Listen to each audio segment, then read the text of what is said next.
Hello, traders and investors. Steve Gans here, and welcome to the weekend update for March 30th, 2025. Now, I put this update out late in the day today because I wanted to wait and see where and how the futures opened. Opened at 3 o'clock Pacific time, and unfortunately, they're not looking real good. We're getting a little bit of a gap down here in the S&P futures market.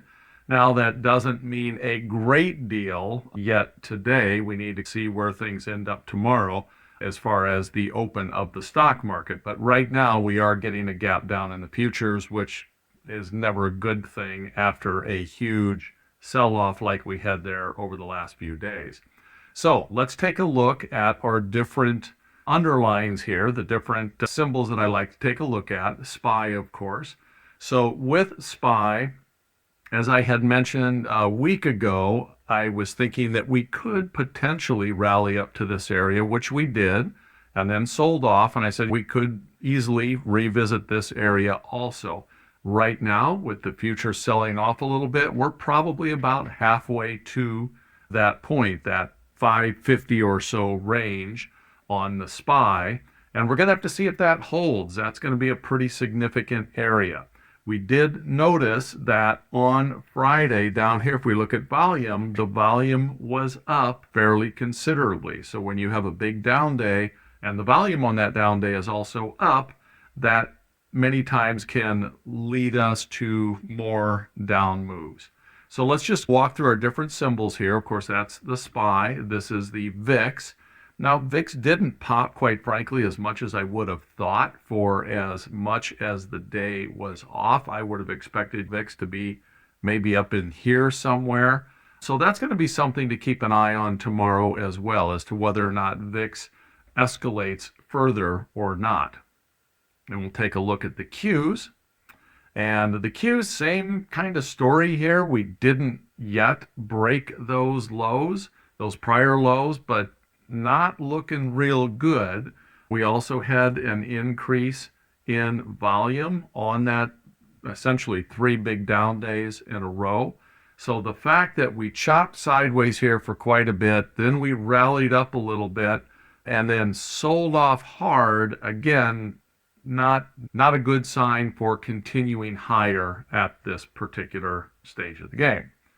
Then we look at the VIX for the Qs, and we can see that is up a little bit higher. Still, again, I would have thought it might have been a little higher yet based on Friday's action and the volume involved with Friday's action. And we'll see what Monday brings here, if the VIX subsides a little bit or not. And then, of course, the Russell sold off considerably as well. Also hasn't quite broken those lows. If some of these lows start getting taken out, some of these recent lows right there, if those start getting taken out on Monday, Tuesday, we're definitely looking at some more down moves. And it's a little bit hard to tell right now how much, because a lot of this is being driven by news and the news cycle. Then we'll look at the volatility here in the Russell.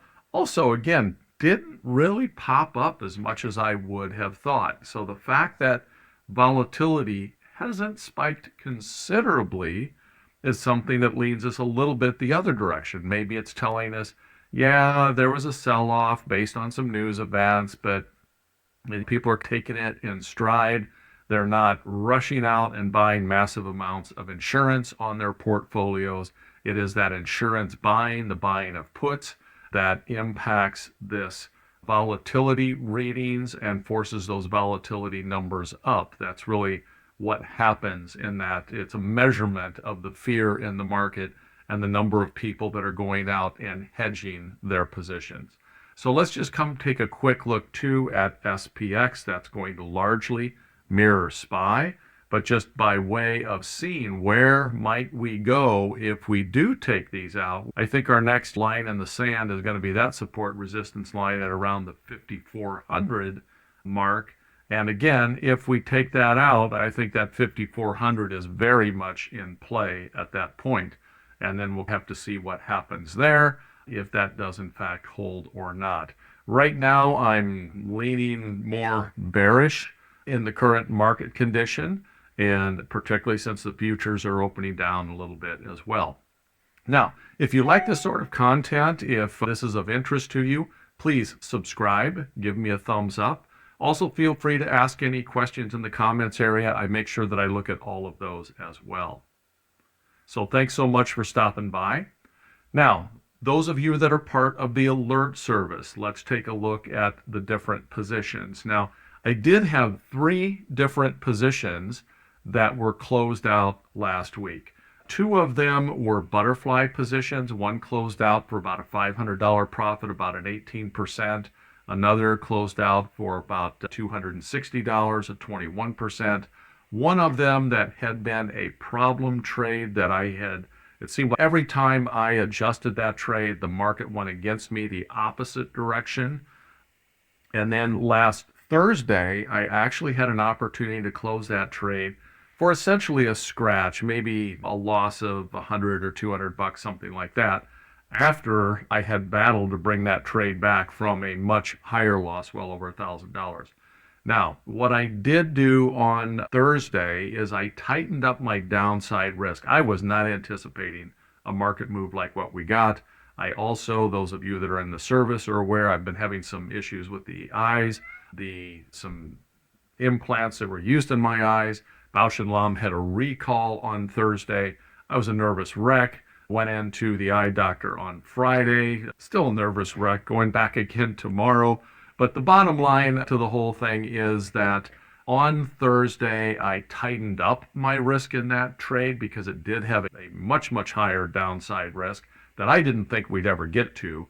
I tightened it up to be about an $1,800 downside risk.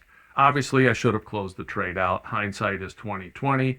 Had I been in my office on Friday, I would have probably closed it out as well. I was in here briefly in the morning, and I did let the community know that I was not going to be there, but that trade could have been closed out at that time for a couple $100 loss or so if people had not already closed it out.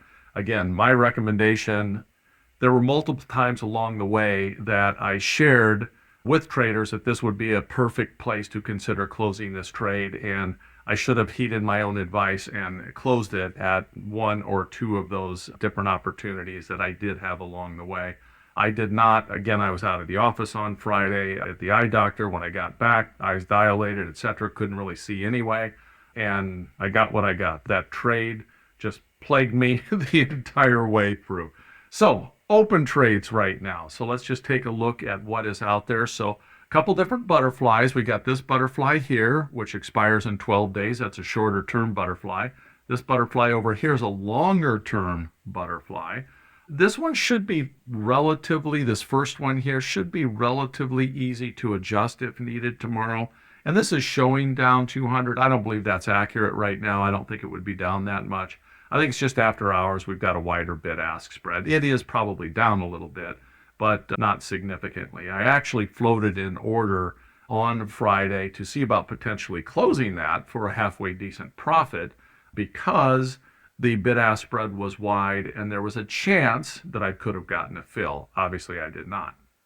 This trade here expires in about another 47 days. It's moving along just fine as well, up about 22%. I will probably look for ways to thin that out, maybe even close it at some point this week. And just, again, as the market's getting a little weird here, I'd rather thin out or close current trades and open newer ones in the higher volatility environment because I'll get a better reward to risk ratio by opening new butterflies, again, in this more volatile environment. Then I've got the wheel trade here, FTNT.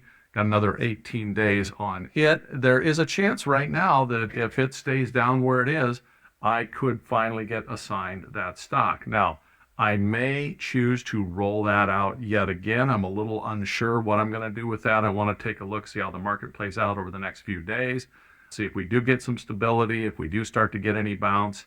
If I get the impression that we're looking at a significantly further down move, I may roll these puts out and down. I may also just pull the plug on this and say, you know what, I'm going to lock in those profits and I'm going to wait for another opportunity after you get more of a sell-off in the market to where you think there's going to be more upside at that point. So those will be things that I'll be taking a look at here. And then, of course, Lucid, it's down, but everything was down. It's not down a lot. This is a leap. This thing is 2.5 years out. So I'm not in any real rush to do anything with that. And again, when I entered that, I entered it with the full intent of riding that out over most of at least the rest of this year and see where we're at by the end of this year.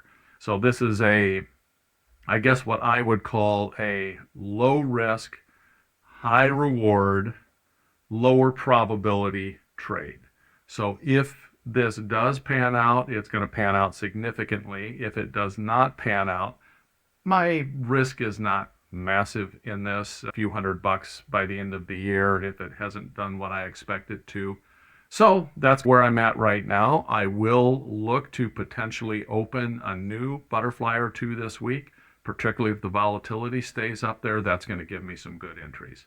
So thanks so much, everyone. And again, if you find this of value, please subscribe, give me a thumbs up. Feel free to give me any comments as well, and I'll respond to you there. Take care.